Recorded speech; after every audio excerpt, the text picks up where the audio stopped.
आज हम बात करेंगे अनिल चंद्र ठाकुर के उपन्यास शव साधना की। ये कहानी एक परिवार के दुख से शुरू होती है, पर बहुत जल्द ही राजनीतिक फायदे और एक नाकाम सिस्टम का मैदान बन जाती है। चलिए समझते हैं कि ये सब कैसे हुआ। सोचिए, बिहार का एक छोटा सा गांव। शाम ढल रही है और साथ में एक अजीब सा डर भी।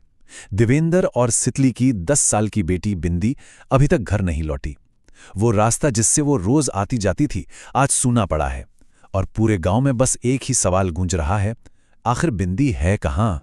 जैसे ही ये खबर फैलती है, परिवार वाले और पड़ोसी सब उसे ढूंढने निकल पड़ते हैं।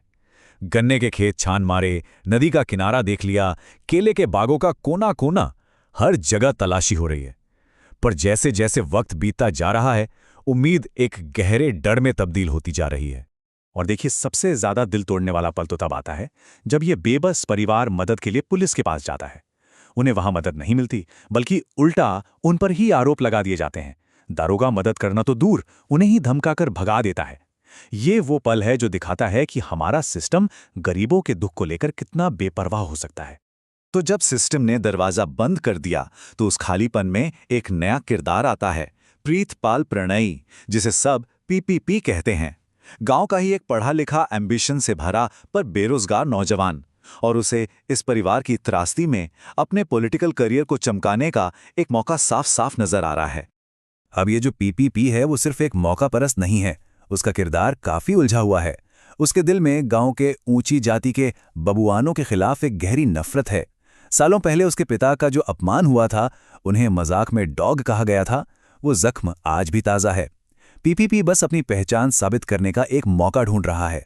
कहानी का रुख एकदम से तब बदलता है जब पीपीपी को खुद बिंदी की लाश मिलती है, बहुत ही बुरी हालत में।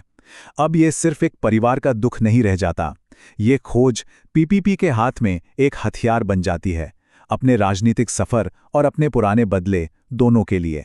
पीपीपी फॉरेन एक्शन में आ जाता है। वो लोगों को इकट्ठा करके नेशनल हाईवे जाम कर देता है। उसकी मांगें एकदम साफ हैं और देखते ही देखते वो खुद को पूरे समुदाय के गुस्से की आवाज बनाकर खड़ा कर देता है।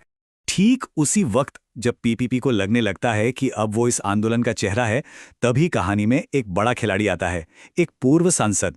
वो राजनीति के पुराने खिलाड़ी हैं और उन्हें इस बिगड़ते माहौल में पीपीपी से भी कहीं बड़ा मौका दिख रहा है। और यहां हमें देखने को मिलता है कि कैसे राजनीति का एक माहिर खिलाड़ी एक नए आंदोलन को हाईजैक कर लेता है। पूर्व सांसद बहुत चालाकी से पीपीपी की ही मांगे उससे भी ज्यादा जोर शोर से दोहराते हैं, एक इमोशनल माहौल बनाते हैं और पलक झपकते ही आंदोलन के असली चेहरे को किनारे कर देते हैं। पीपीपी का जो थोड़ा बहुत कद बना था, वो तब मिट्टी में मिल जाता है जब वो एक बहुत बड़ी गलती कर देता है। वो अपनी बेटी के लिए न्याय मांग रही मां सितली से ही रैली के खर्चे के लिए पैसे मांग लेता है और सितली भरी भीड़ में उसे खूब खरी खोटी सुनाती है। और फिर आता है वो पल जो पीपीपी को अंदर तक तोड़ देता है। सांसद सबके सामने न सिर्फ उस पर हत्या में शामिल होने का इल्जाम लगाते हैं, बल्कि उसे उसी शब्द डॉग से जलील करते हैं जो उसके बचपन का सबसे बड़ा जख्म था। ये उसके ऊपर एक आखिरी और सबसे करारा वार था। और यही उपन्यास का नाम शव साधना अपना मतलब साफ कर देता है। इसका मतलब है किसी शव पर अपनी साधना करना, यानी कैसे एक बच्ची की मौत दूसरों के लिए अपनी राजनीति और अपनी इच्छाओं को पूरा करने का एक जरिया बन जाती है। ये कहानी हमें सोचने पर मजबूर करती है कि जब किसी के दुख का इस्तेमाल सत्ता पाने के लिए किया जाता है, तो फिर इंसाफ का क्या होता है?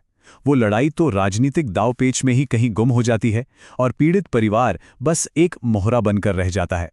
और जब कहानी के अंत में हम पीपीपी को टूटा हुआ और अपमानित देखते हैं तो एक और सवाल उठता है, क्या बेइज्जती का जख्म इतना गहरा हो सकता है कि वो इंसान के लिए सही और गलत के बीच का फर्क ही मिटा दे?